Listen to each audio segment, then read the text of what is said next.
automating existing facilities, keeping our highways safe, and the rise of humanoid robotics.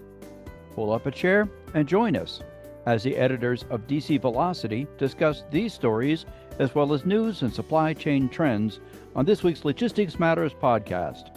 Hi, I'm Dave Maloney. I'm the Group Editorial Director at DC Velocity. Welcome. Logistics Matters is sponsored by Storage Solutions. When equipment alone isn't enough and your warehouse needs a real strategy, turn to Storage Solutions, a young Heinrich company. As experts in intralogistics, they help businesses streamline operations with proven scalable systems built for today and ready for tomorrow. From solution design to implementation and everything in between, they don't just deliver products, they deliver performance. Let's build a better warehouse together. Visit storage-solutions.com to learn more.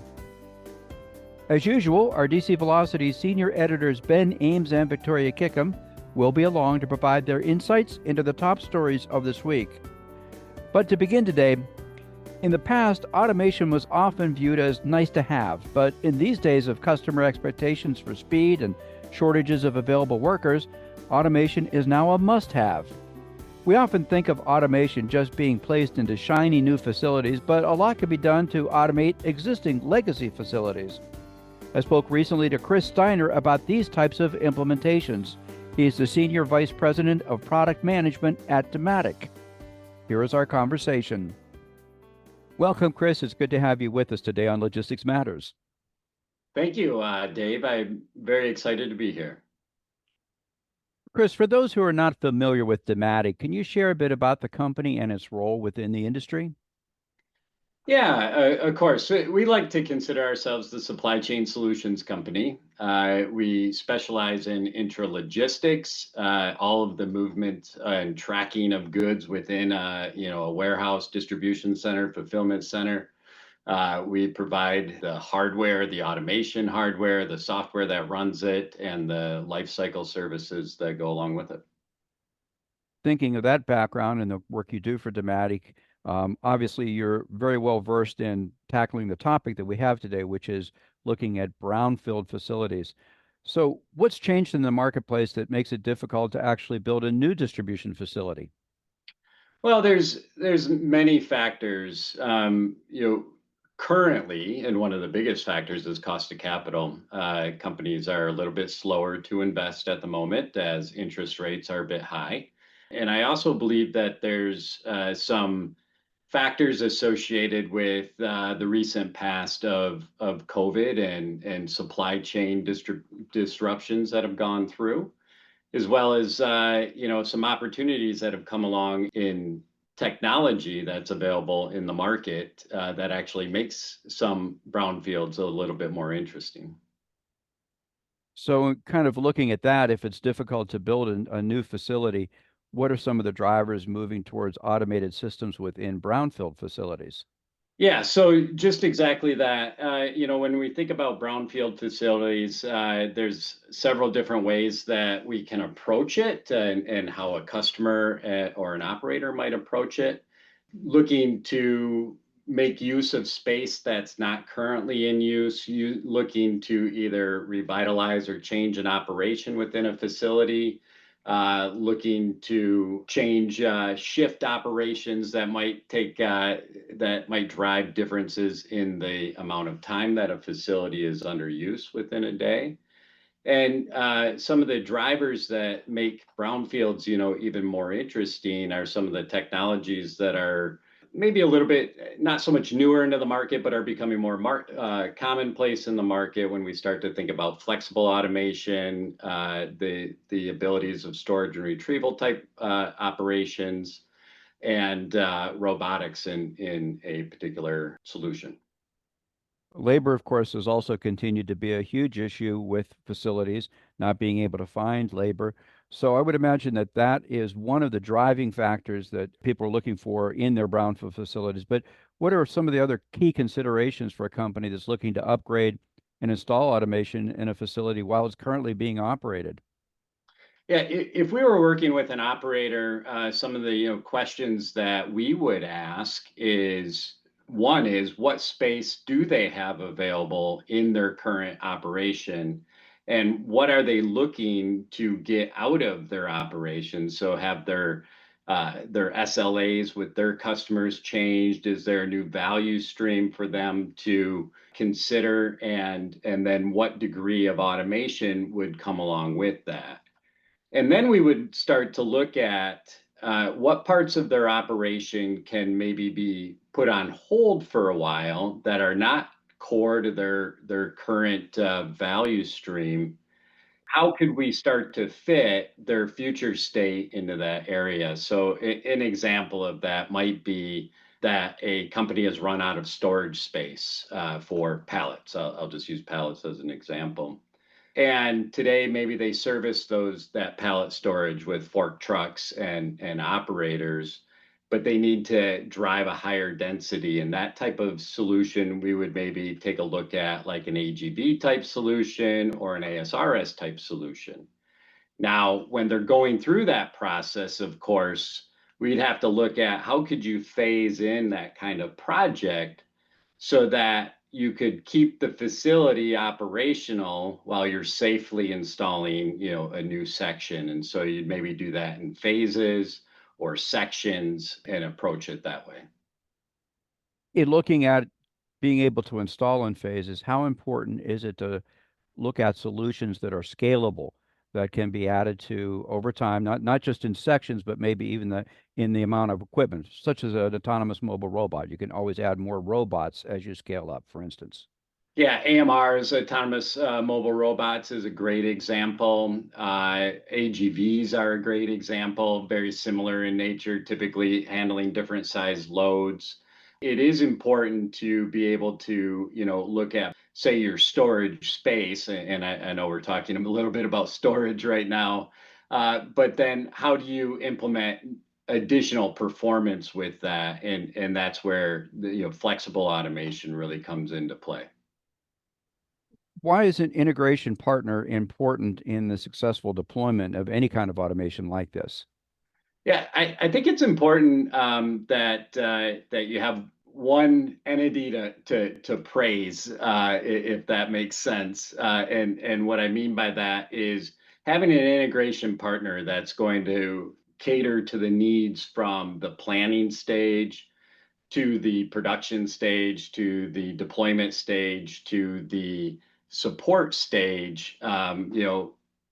Often and almost always, these are long-term investments that we're going to live with as partners well into the future. So when we go from that planning stage all the way to that support stage, especially as you're going through a complex type situation of phasing and working with operations and whatnot, that you've got a focal point that can really cover the full breadth of the project. We've talked about scalability and being able to add in phases, but do you have any other tips that you can share for reducing the implementation process as well as the cost of going into a brownfield facility? I know this is going to sound a little generic, but you can't plan enough. And as you know, every plan is only as good as the day that it was written. It changes as it goes forward, and being, agile and being able to adjust to that.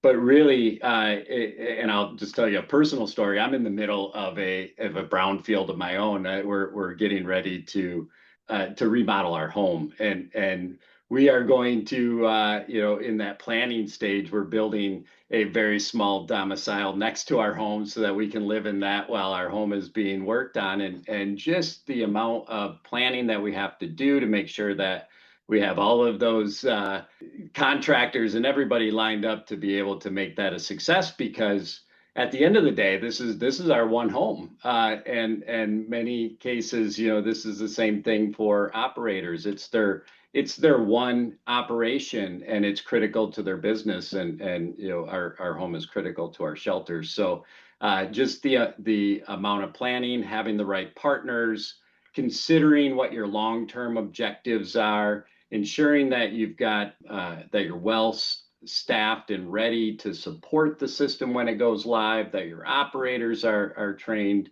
et cetera. All of that are important ingredients to the success of a brownfield. Well, it sounds like you're taking on a personally ambitious project. I wish you well on that. And Appreciate that. we've been talking today with Chris Steiner. He's the Senior Vice President of Product Management at Dematic. Thanks again, Chris, for being with us today on Logistics Matters.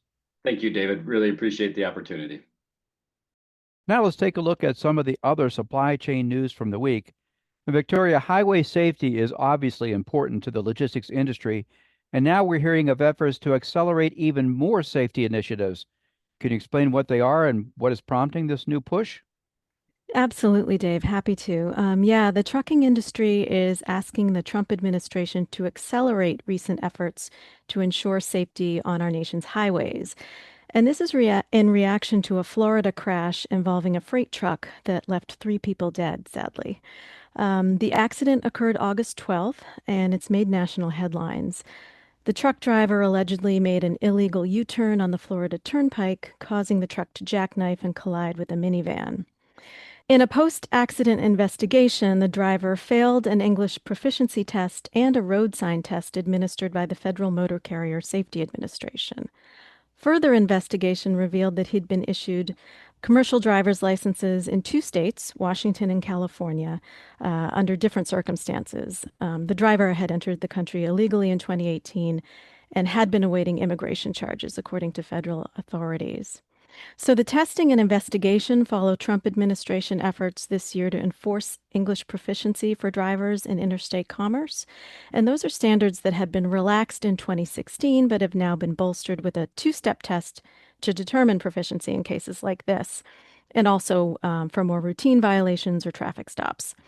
The trucking industry has praised those efforts, but the Florida tragedy renewed calls for more federal and state scrutiny into highway safety practices and licensing policies this week.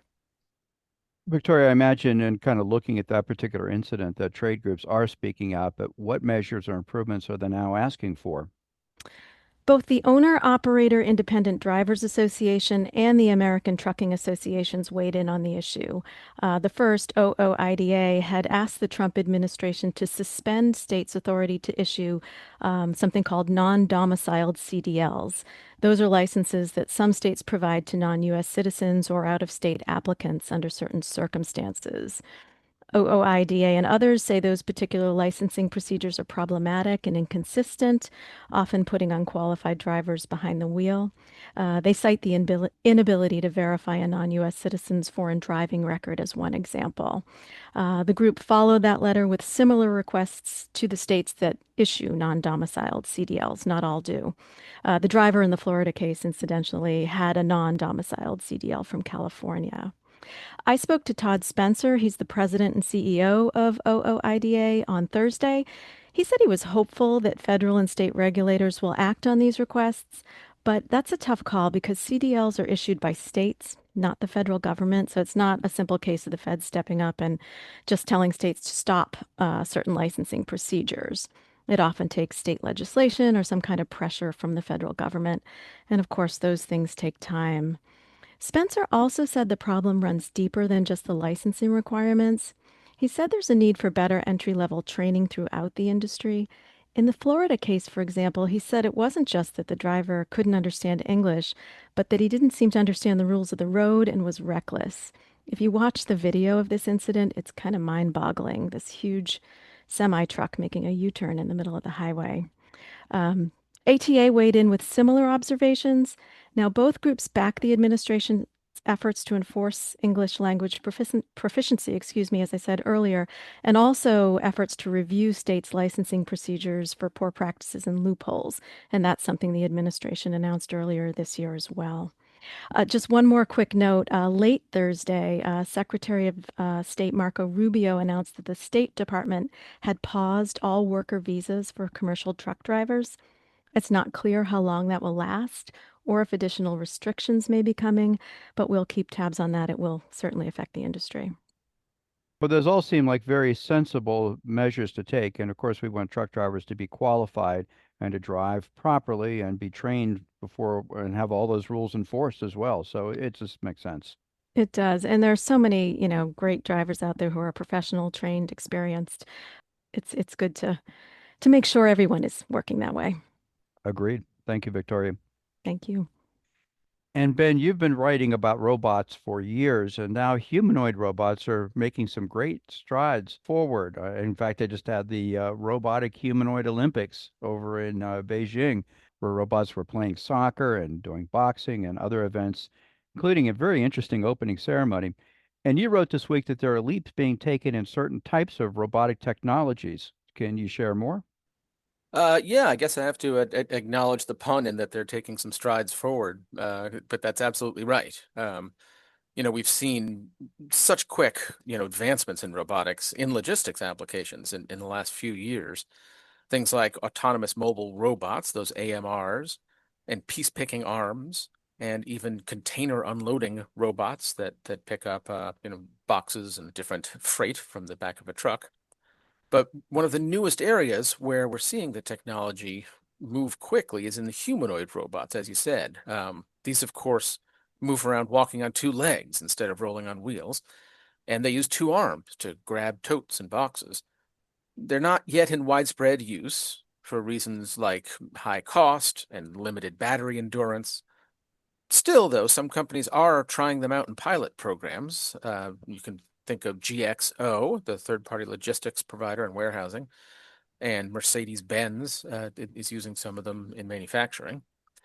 And this week we saw some additional news about one of the latest advancements in this area, and that's using artificial intelligence to allow these humanoid robots to learn new skills or movements by watching demonstrations done by humans instead of just by following software code.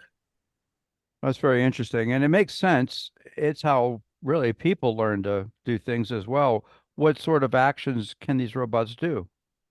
Yeah, its designers say that the robot can now use what they call humanoid whole body movements. So we don't even really think about this as real people, but we move our arms and legs and bodies all at the same time. And robots, that sort of stereotypical herky-jerky motion, they tend to do one thing at a time. So now with this new form of learning, they can do walking or crouching and lifting, and that can let them accomplish things like packing and sorting and organizing, they said. So the robot that we're talking about comes from Boston Dynamics, and they teamed up with Toyota Research Institute for this project.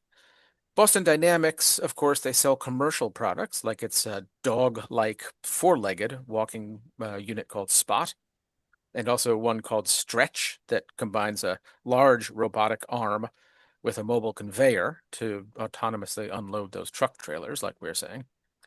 But Boston Dynamics is probably best known for its Atlas robot, and that's the humanoid unit. You might have seen them on YouTube videos doing gymnastics routines or going through obstacle courses at a jog. Boston Dynamics does not sell the Atlas unit yet. It uses it as a test bed for new technologies. And that's what we have here. So the researchers said that by designing Atlas so that it can learn directly from humans, that solves one of the problems that's been holding back the spread of what they call general purpose humanoid assistants. And that problem has been that, as we said, software programmers have always had to program these units one task at a time to do specific things. But now that they can learn more quickly, these humanoids can get closer to potential real-world applications. The designers say that really their potential here is that they can do a wide variety of tasks directly in existing environments.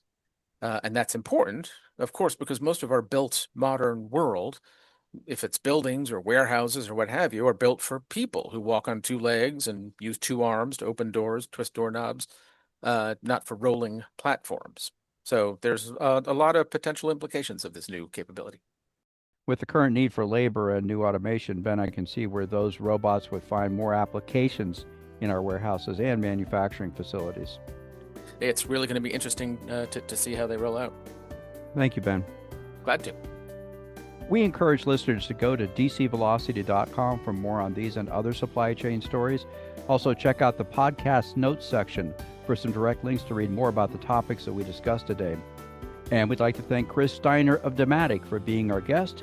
We welcome your comments on this topic and our other stories you can email us at podcast@agilebme.com. We also encourage you to subscribe to Logistics Matters at your favorite podcast platform. Our new episodes are uploaded on Fridays. Speaking of subscribing, check out our sister podcast series, Supply Chain in the Fast Lane, co-produced by the Council of Supply Chain Management Professionals and Supply Chain Exchange. We're in the midst of a new 8-episode series on the top threats to our supply chains. A few of the topics we address are geopolitical risks, economic instability, cybersecurity risks, threats to energy and electric grids, supplier risks, and transportation disruptions. A new episode is available each Tuesday, so check out Supply Chain in the Fast Lane wherever you get your podcasts. And a reminder that Logistics Matters is sponsored by Storage Solutions. When equipment alone isn't enough, and your warehouse needs a real strategy, turn to Storage Solutions, a Young Heinrich company. As experts in intralogistics, they help businesses streamline operations with proven scalable systems built for today and ready for tomorrow. From solution design to implementation and everything in between, they just don't deliver products, they deliver performance. Let's build a better warehouse together. Visit storage-solutions.com to learn more. We'll be back again next week with another edition of Logistics Matters. Be sure to join us. Until then, have a great week.